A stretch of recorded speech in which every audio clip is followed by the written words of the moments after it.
Hello my friends, Tekinobi here. Today we're going to refurbish and repair a PlayStation 2 Slim that we imported from Japan.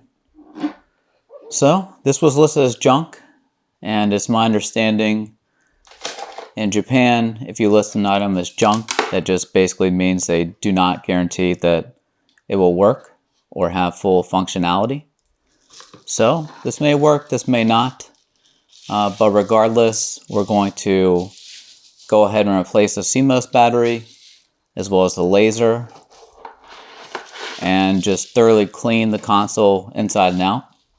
So we have a working PlayStation 2 console, and then we're also going to make the console region free so we can play games from any region, including the United States, Japan, and also Europe.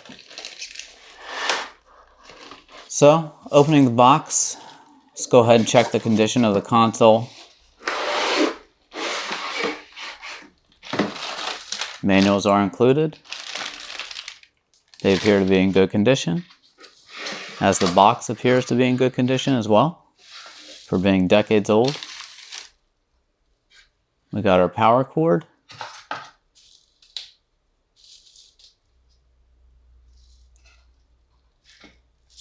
Alright, no cracks in the console case that are visible through the bubble wrap. It's always positive. Overall, the console appears to be in nice condition for being listed as junk. So I'm guessing the laser's likely bad on this console. So the tools we'll be needing to refurbish our console: we have our iFixit screwdriver with a small Phillips head, then also a larger Phillips head. We have a razor blade. We have a pair of scissors. We have some 3M electrical tape. We have a flathead screwdriver.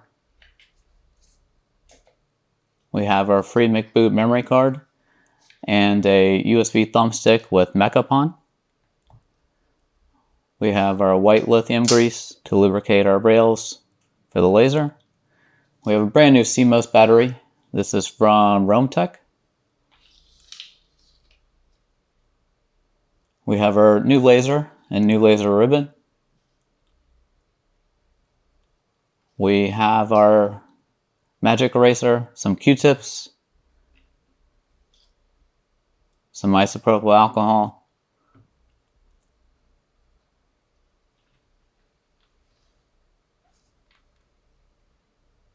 a microfiber towel, and also some detergent to wash our console.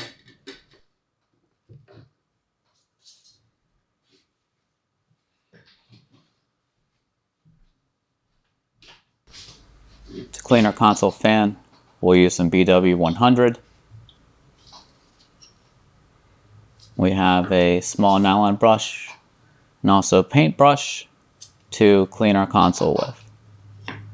So, if you need any of these products, I'll have some affiliate links in the description. Be sure to check out my links below. Alright, so let's go ahead and remove the bubble wrap so we can go ahead and take apart the console so we can start the refurbishing process.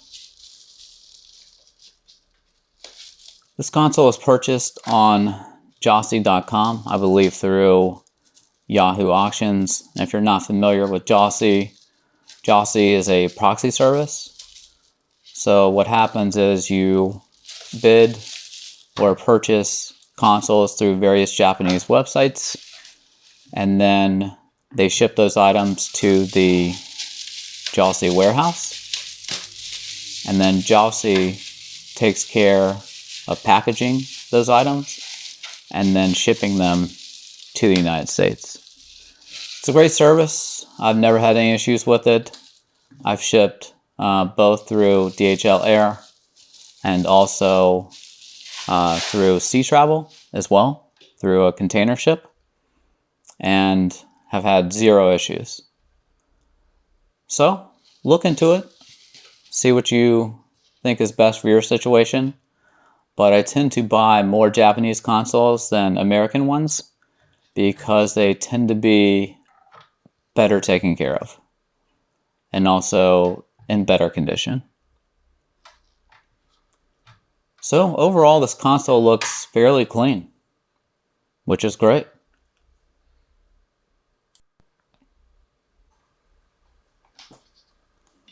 Let's go ahead and take our flathead screwdriver and we'll remove the screw covers on the bottom. So there's going to be 6 screw covers, 2 are removable near the ports on the back, and a rubber, and then we're going to have 4 plastic screw covers to remove. So you just want to pry up gently on one side, and then on the other side, pry up again, and the screw cover should pop up easily. No need to be rough here. They are a bit fragile, so you definitely don't want to break them.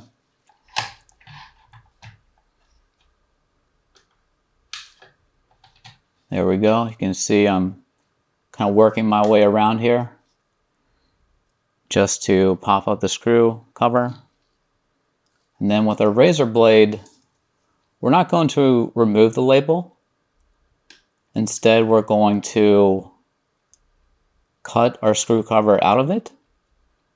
And then that way, when we put the screw cover back, it'll still look like the label is still there, which I kind of like versus removing it altogether. I'm sure this console has been opened before.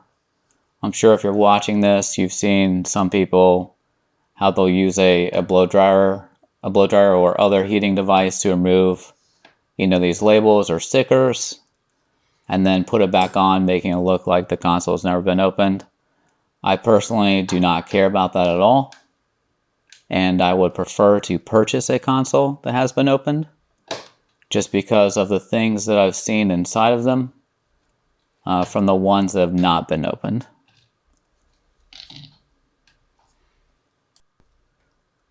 So with our last screw cover removed here, let's go ahead and remove these case screws. So here, because the console is decades old at this point, you want to switch to the larger Phillips head, and then also make sure you grab the screw appropriately. So straight up and down to try and remove the screw here. You can damage the case if you're not careful, because the plastic's very brittle.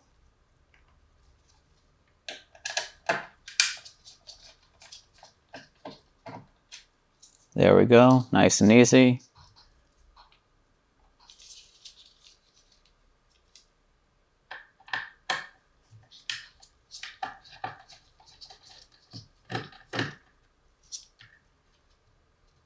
All right, 4 down, 2 to go.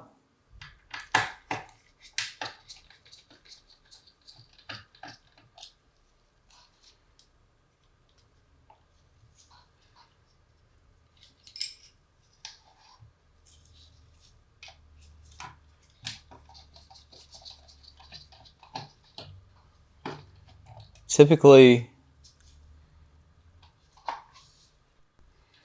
in these cases, what'll happen is, oh geez, so you can see right here, this screw hole is broken, and this is likely due to someone over tightening the screw on the case. So they were either using like an automatic tool to remove and tighten the screws, or they just over tightened it by hand. So it's unfortunate. We can fix it likely with some glue, depending upon how many pieces that little plastic tab is in, but I'll show you guys that in a moment here.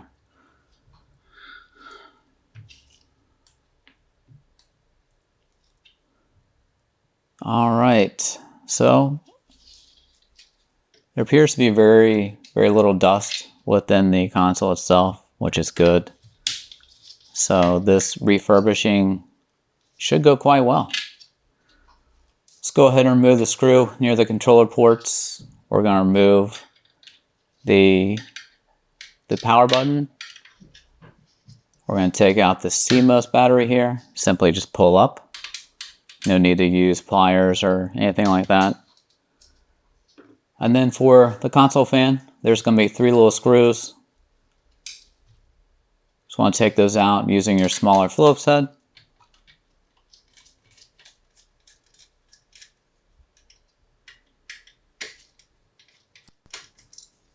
There we go. All right. 2 more screws to go here.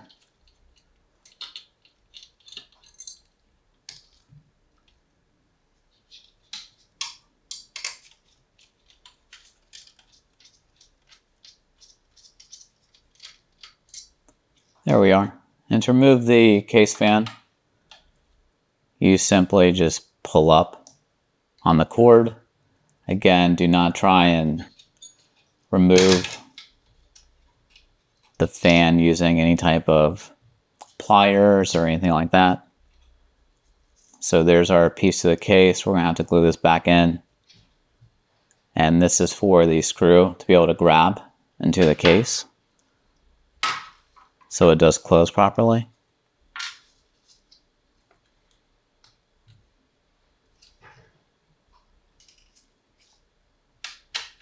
We're going to go ahead and remove the laser assembly. So there's 4 screws holding the laser assembly together. Go ahead and remove those.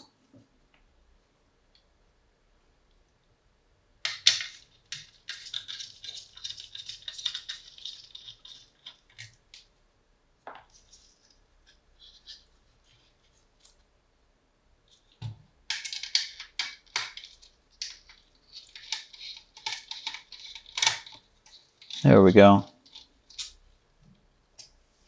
Should come out nice and easy. All right, 1 more screw to go here. And then we should be able to remove the laser assembly. Let's go ahead and remove the motherboard fan. Simply pull up. You can pull straight through the tape and then pull straight up. Easy as that. Do not try and use a pair of pliers to remove the fan. So first we're going to undo the motor ribbon for the laser assembly, and then the spindle motor ribbon, and then slide the laser all the way up. Then push the little tab on the back of the laser, and the assembly can be removed. Next, let's go ahead and remove the motherboard from the motherboard covers. So to do that, we're going to undo several screws on the back and then also the front of the motherboard here. So you can see one is underneath the laser assembly here. So we'll start there.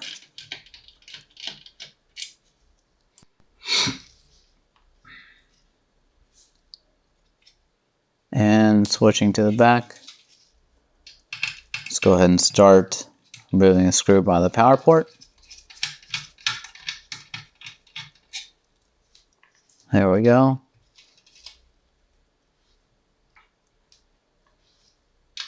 And then one below that.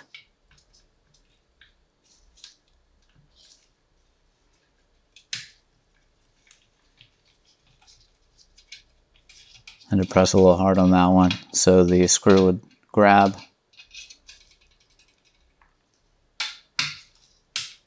Oh, that one too.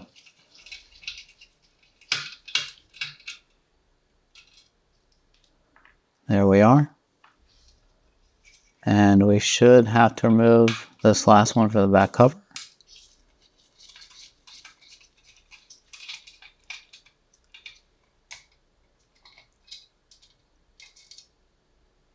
There we go. And there's one on the front that we still need to remove here. So this is going to be below the CMOS battery.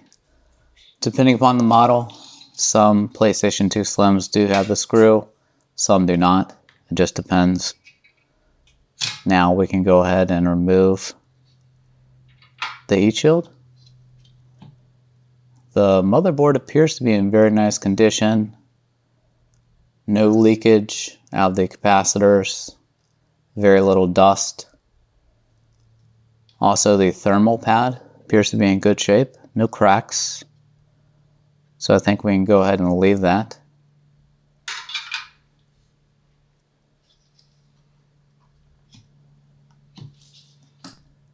So now that we have the cover removed, we can go ahead and remove any excess dust using our paintbrush, which is totally dry.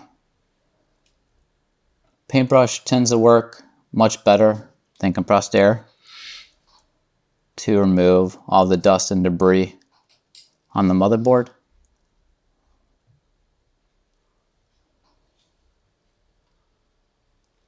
While we have the motherboard out, let's go ahead and pry the memory card pins upward. Just slide the blade underneath the pen and then just push upwards, just like that. And then repeat the process for all the pins. And this will enable the PlayStation 2 to read our memory cards more quickly.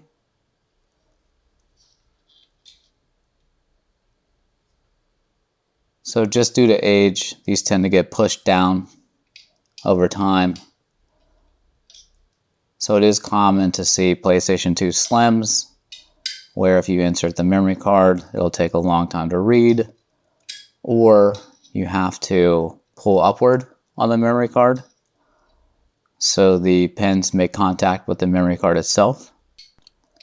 So it doesn't really matter which side you start from here, but I tend to start from the right hand side and then go down all the way to the left across these memory card pins. You can also use a small flathead screwdriver. For me personally, I think it's a little easier to get this blade tip in the memory card pins. So we're just going to pry all these pins upward. Then that way we should have no memory card issues with this board. Now that we've pushed those memory card pins up, let's go ahead and take a cotton swab with some alcohol and clean the memory card port and then also the controller port. As you can see, there's some funk that built up over the years. Let's go ahead and get that out of here.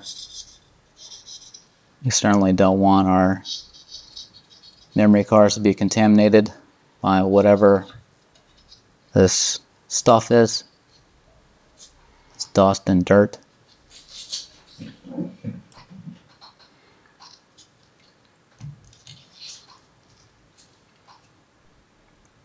So you'll note that this motherboard has 2 lid sensors, and what we're going to do is take our 3M tape and tape down the middle lid sensor.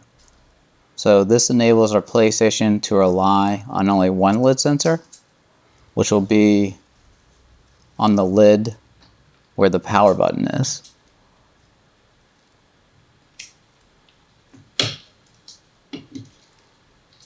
So we're just going to cut a small piece of tape and we're going to go ahead and tape down this middle lid sensor.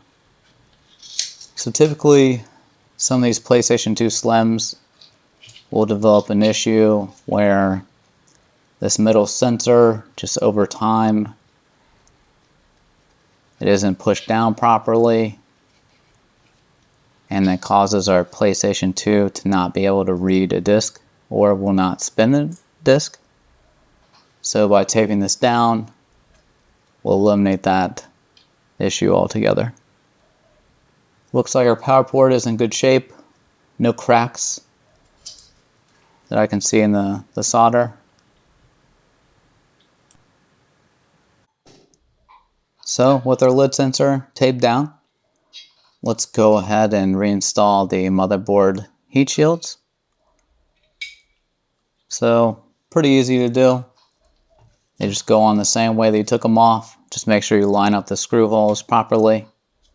So put the bottom one on first, and then we'll put the top one on here.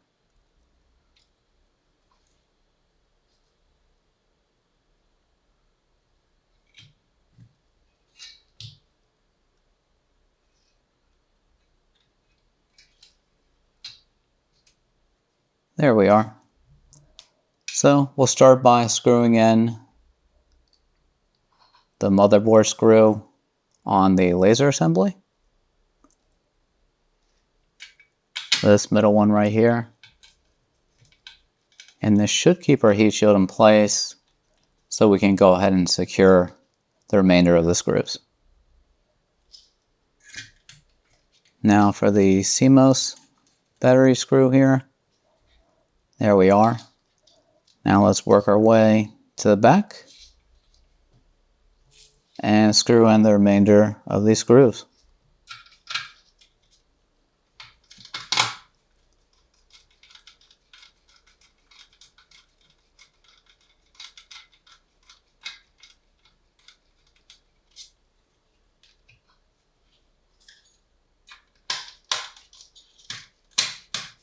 You should go in nice and easy. Simply put your hand on the other side to make sure that these screws go into the holes properly.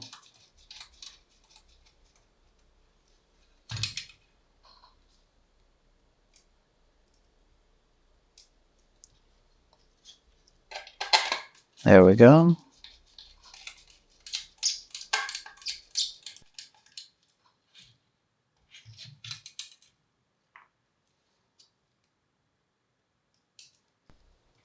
Now for the last screw by the power port. There we go. Just had to gently press down here. You can see that I couldn't thread it properly without a little pressure. Let's go ahead and remove this old laser ribbon. Let's get this out of here. We'll replace it with a brand new one. And again, I'll have links in the description if you guys need any of these items so you can repair your own PlayStations.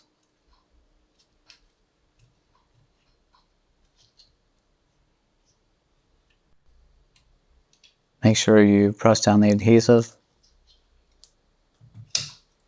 And then on the side of the motherboard here, we'll go ahead and secure the new laser ribbon to the motherboard, push it in place, and then push down on the tab to hold the laser ribbon in place there. So as you can see, it's nice and flush. Make sure you push down both sides. I'm going to go ahead and clean the motherboard fan here. Off camera, I'm just going to use this little nylon brush.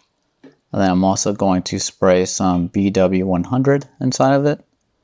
And that should get our fan nice and clean.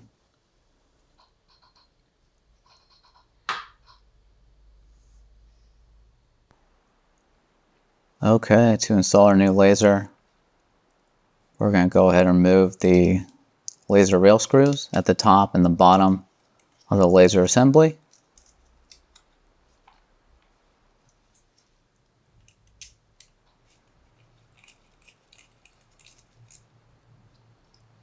There we go.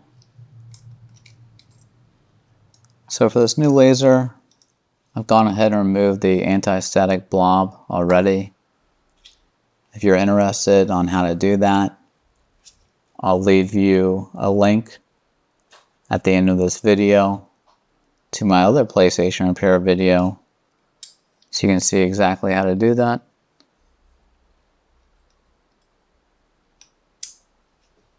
So I'll wipe some gunk away from the laser rail and installed our new laser here. All you have to do is make sure you line it up properly with the laser rail guides. and the guides are little plastic pieces that sit below the laser rail. You can see here.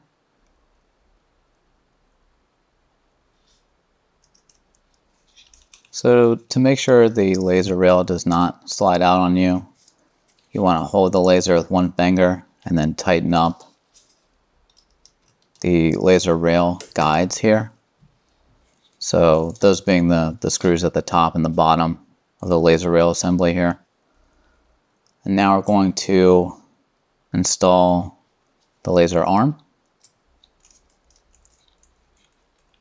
You don't want to over tighten this screw, but you do want the laser arm to catch the worm motor enough so it easily glides up and down along the laser rail.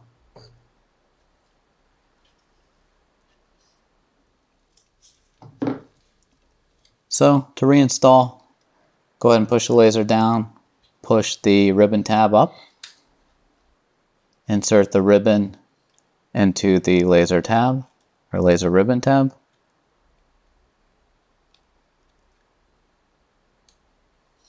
And then push down the tab to hold the ribbon in place.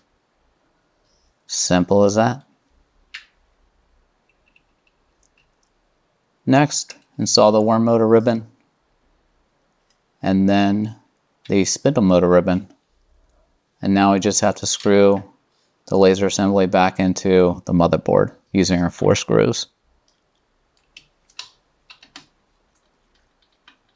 Doesn't really matter where you start. I'll just go ahead and start at the top here.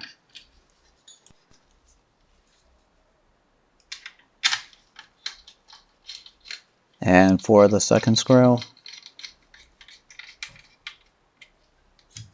should go in nice and easy. You don't want to over tighten these screws. You just want to snug them up.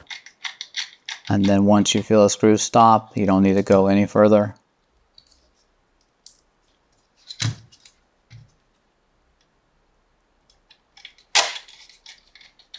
And for the last screw, there we are. Nice and easy. And for the motherboard fan, we've cleaned this up now using our BW100. There's no dust.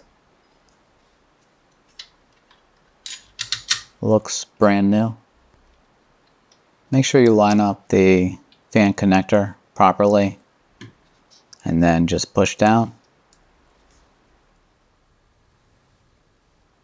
Next, we'll just screw in the fan screws here.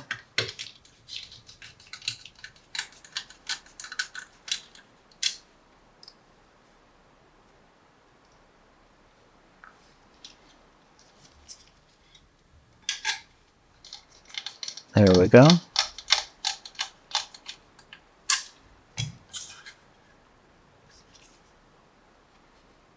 And for the last one.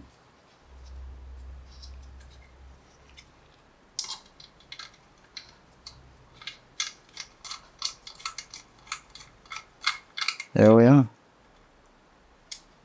Nice and easy. Now, let's go ahead and install the CMOS battery.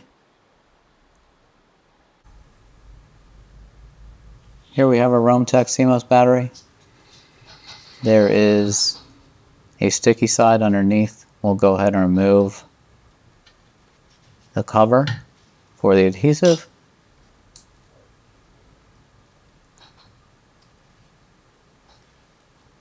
And our CMOS battery should slide right into place almost effortlessly.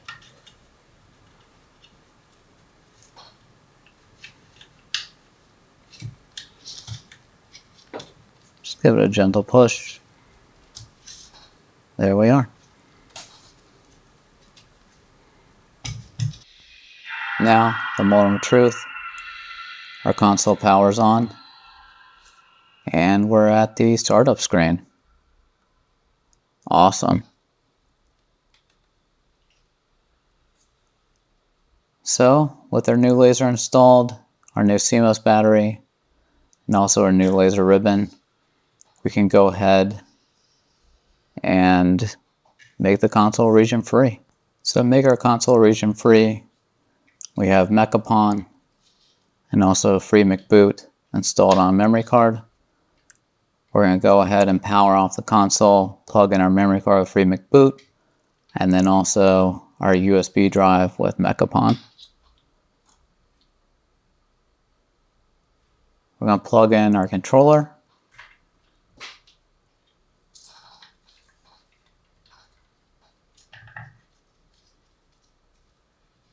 This is just some old controller I have laying around. It actually has stick drift, but it'll work okay for this exercise.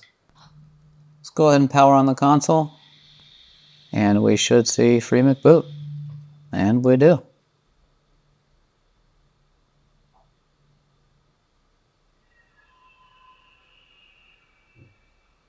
Let's go down to U-Launch ELF. Let's go down to U-Launch ELF. I'll zoom in so you guys can see this a little bit better here. So once you find yourself at U-Launch ELF, go ahead and hit O for the file browser. Next, we're going to scroll down to Mass and hit O as well. Go down to MechaPwn, hit O.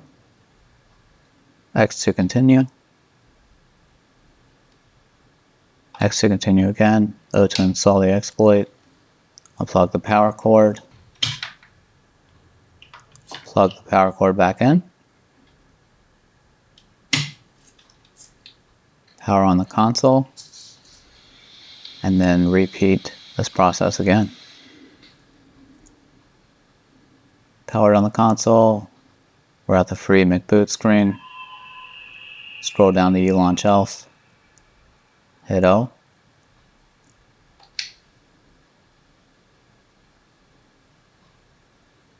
O for file browser. Scroll down to Mass. Hit O. Go down to MechaPwn. Hit O. X to continue. X to continue. X to change region. We want retail decks. Go down to Japan. Hit X. X to keep the current patch. And then unplug the power cord, as it says on the screen. And now our console is region free. To verify our console, we're going to go ahead and remove our memory card and USB. And now we're going to try a few games just to verify that we can play US games on our Japanese PlayStation console. So this is Resident Evil 4. We're going to hold down the lid sensor with our thumb, and the disc should start. It's recognized almost instantly. PlayStation 2 logo screen appears. Let's see if we can get to the main menu. Okay, looks like we don't have a memory card inserted. This is fine.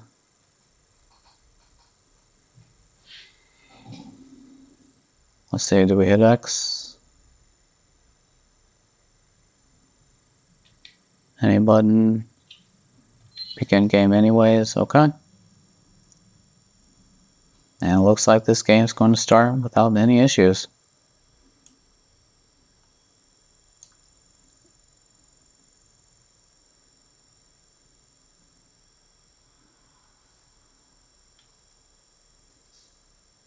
And there we go.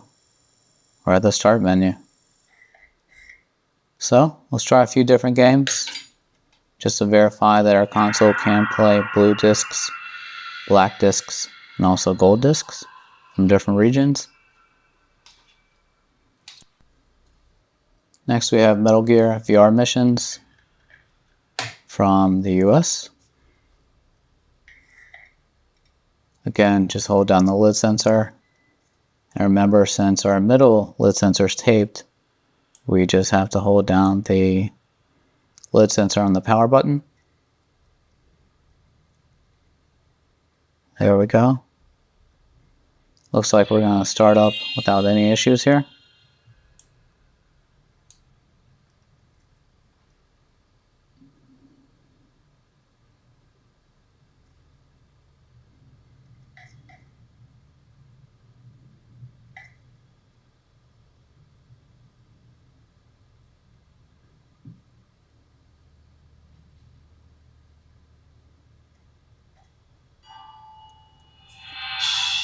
Alright, this is a good sign.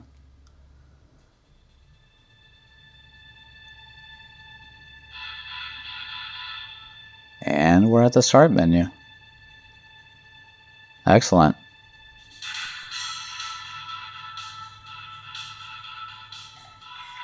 I think it's safe to say that this game works. Let's go ahead and try some different discs. See what else we have around here. Let's try Star Wars. This is a CD with a blue bottom. This is the US version.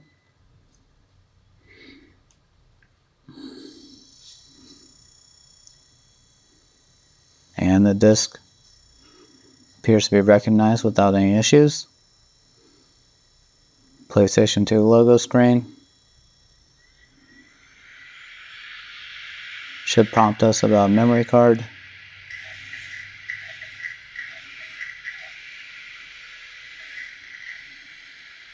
And there we go. Now we should be able to get to the start menu.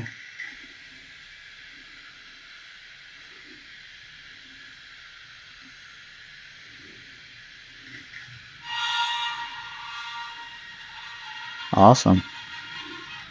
I think it's safe to say that our console can read blue discs as well. And just to show you guys that our console can still read Japanese discs, let's go ahead and try Dragon Quest from Japan.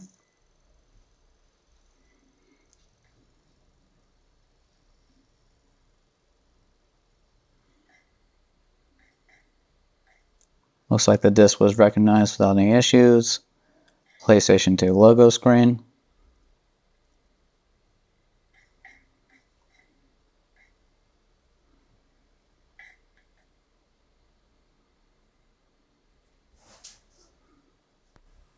Disc appears to be loading. There we go. Square Enix. Square Enix presents.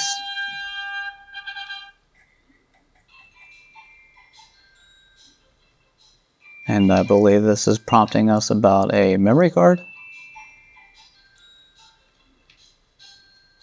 But I think it's safe to say this game works properly. Let's go ahead and try the Japanese version of Front Mission 2. Just verify that our console can also play PlayStation 1 games from Japan.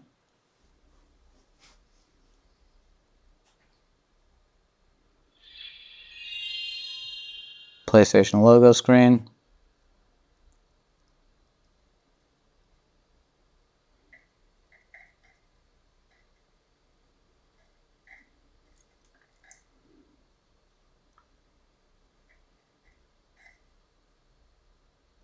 Squaresoft. Looks like this one's going to load without any issues. If I recall correctly, this game does have a pretty lengthy intro. Select new game. Should have a bunch of cutscenes here.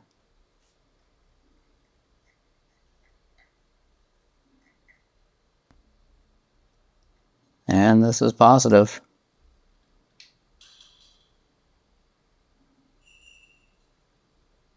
So here's our intro cutscene. I think it's safe to say that this game also works without any issues. Next, let's go ahead and wash our case so we can install the motherboard back into a nice, clean PlayStation 2 Slim case. We're just going to take some detergent and spread it around using our paintbrush and get all this grime and nastiness out of our PlayStation 2 console here.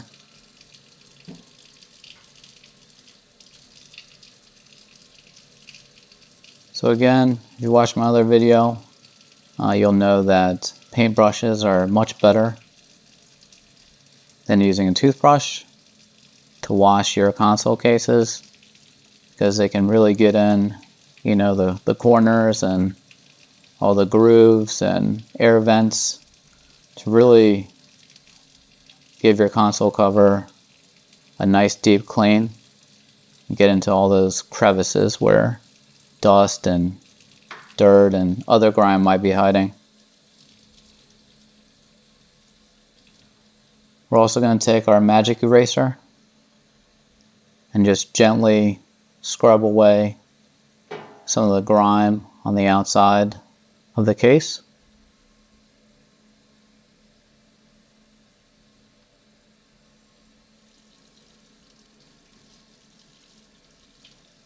There we go. It's looking so much better already.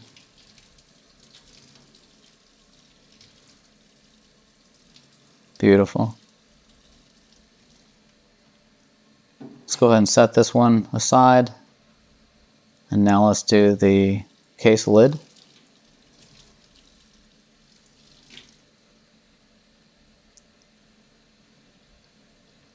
Probably have enough soap on the brush to just go ahead and scrub the rest of this grime away here.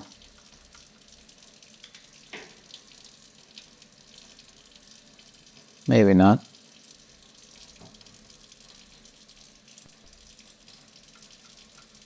So we want to gently work our brush into the memory port covers and then also the case lid.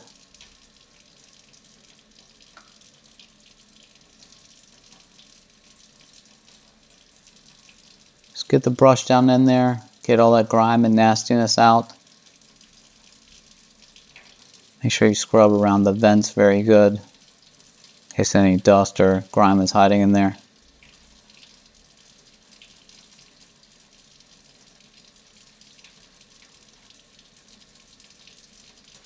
There we go. And now for the lid itself. Just be careful you don't break any of the lid tabs off.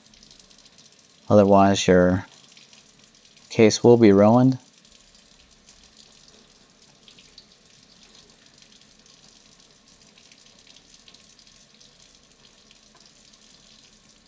Make sure you get the brush down in all these grooves here within the lid itself. Any place that dust or grime might be hiding.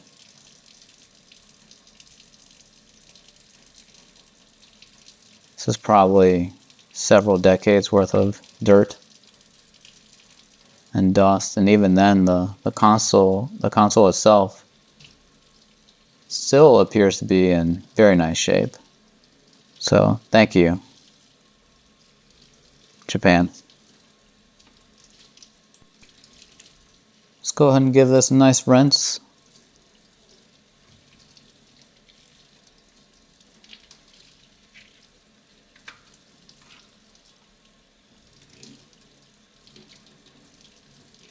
And then what I'm going to do off camera is just take a hairdryer and dry the lid. And that's because there is some metal pieces here in the lid itself that can rust. So I'll spare you guys the hairdryer noise, but just wanted you to be aware that I do dry these lids just so they don't develop any rust within the lid spring or any of the other lid components there.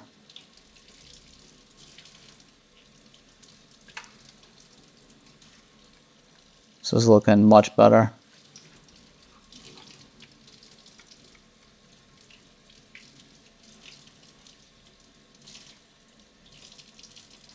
Nice. Okay. I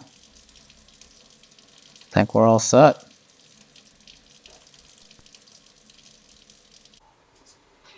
So I've dried the case out, and now we're going to glue back in the screw holder into our case here.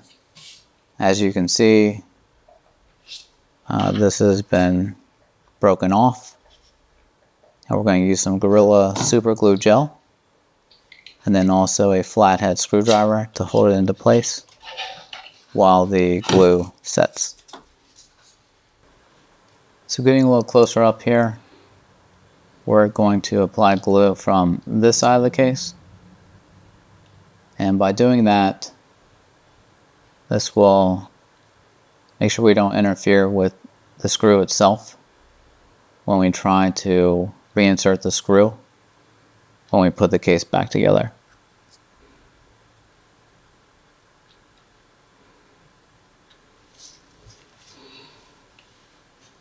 So I'm just going to go around the screw holder here and just apply some glue around the edges and then set this piece of plastic back into place within the case cover. Now that we've applied our glue, let's go ahead and place the piece back into place using our screwdriver. There we go.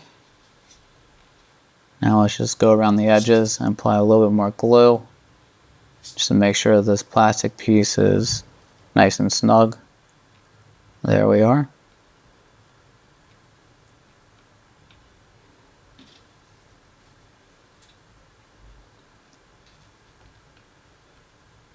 Now let's gently apply some pressure.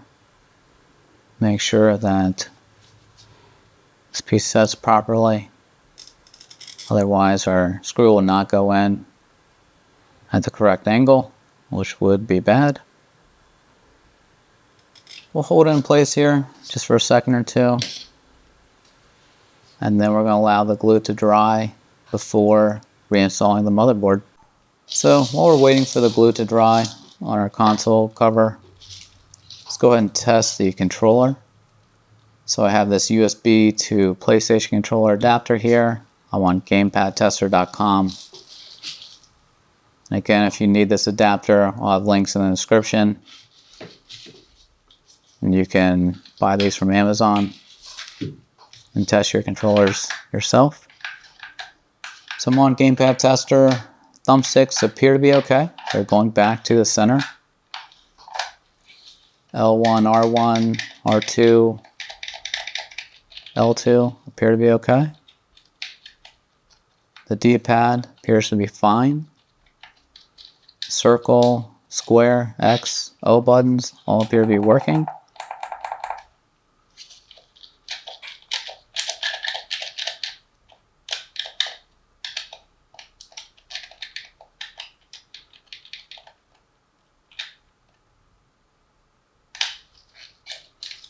Controller, although cosmetically it is a little rough looking. There's some scratches and grime on it. It appears to be working. So I think if we just give this a nice little scrub down with some Q-tips, maybe some isopropyl alcohol, this will be looking much better. Now that our glue is dry, let's go ahead and reinstall the motherboard back into the case. As you can see, our case covers are nice and clean. Our glue set properly.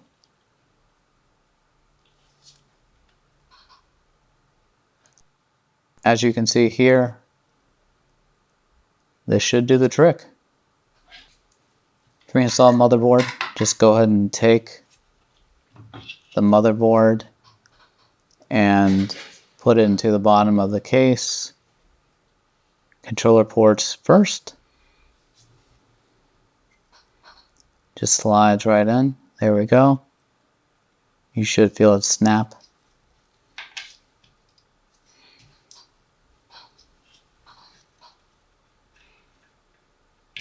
Make sure you line up the power button and lid sensor properly.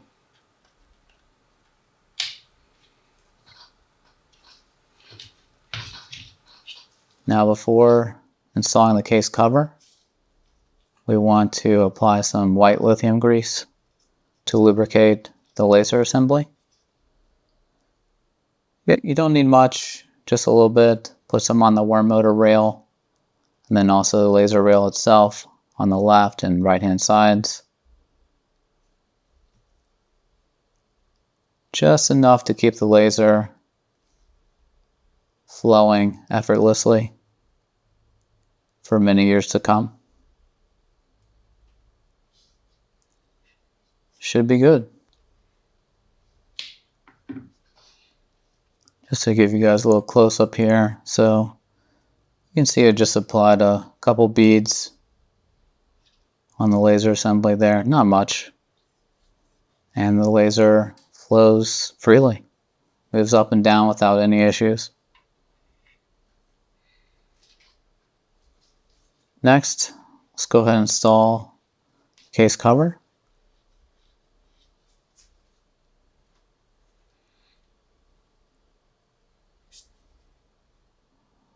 But first, remember, there is a screw that we have to install where the controller ports are.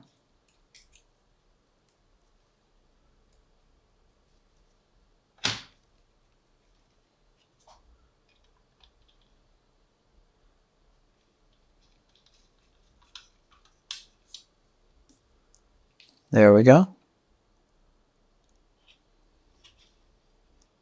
Now we can go ahead and install the case cover.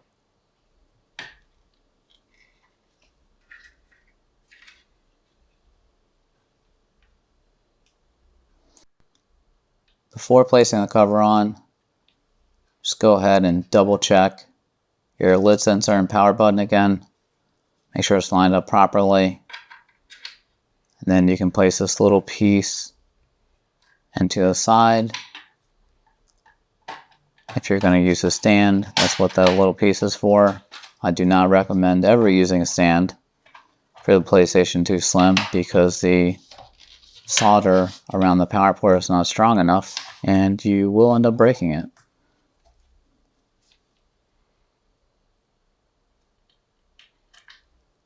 So it doesn't really matter which side you start with here to screw your cover back on, but let's start at the bottom middle.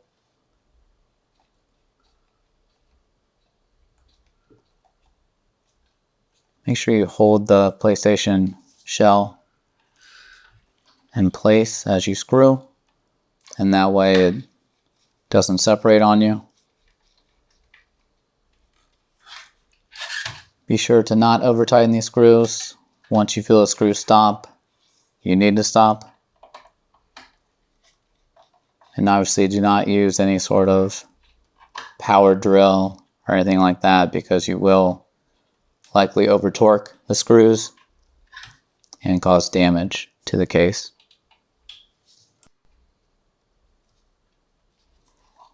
So if you guys remember from the beginning, there's 6 screws here. 3 on the back where the ports are located. And then 3 towards the front.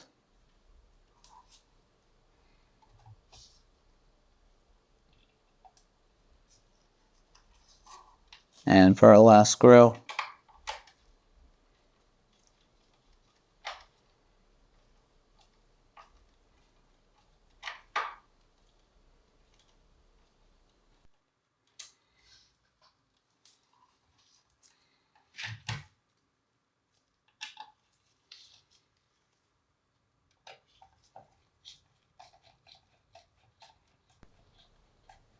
there we are.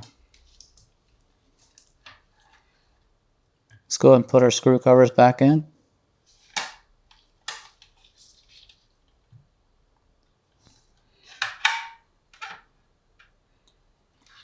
Overall, the case looks really nice. Now that it's all nice and clean.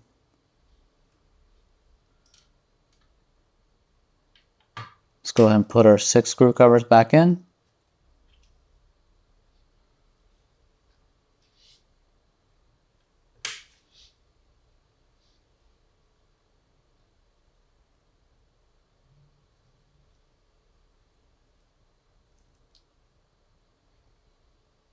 put a little sticker on there.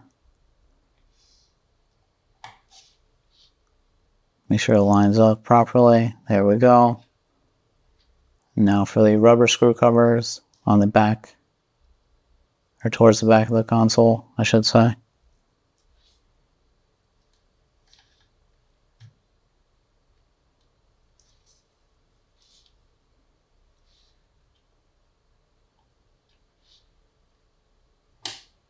And there we are.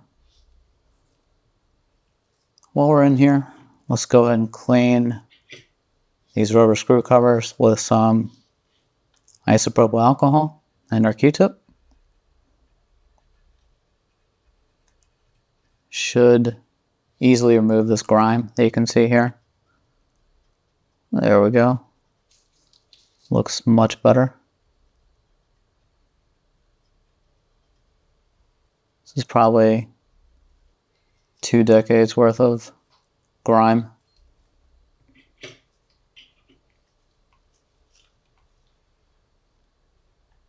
And the same thing for the other ones. Let's put a little IPA on there. Should remove this dirt, no problem. And for the last one.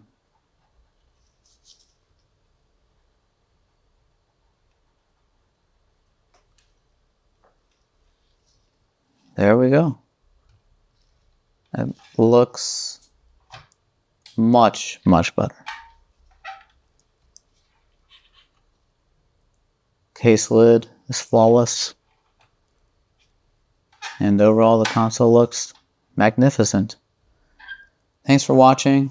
I hope this video is helpful. Don't forget to like and subscribe.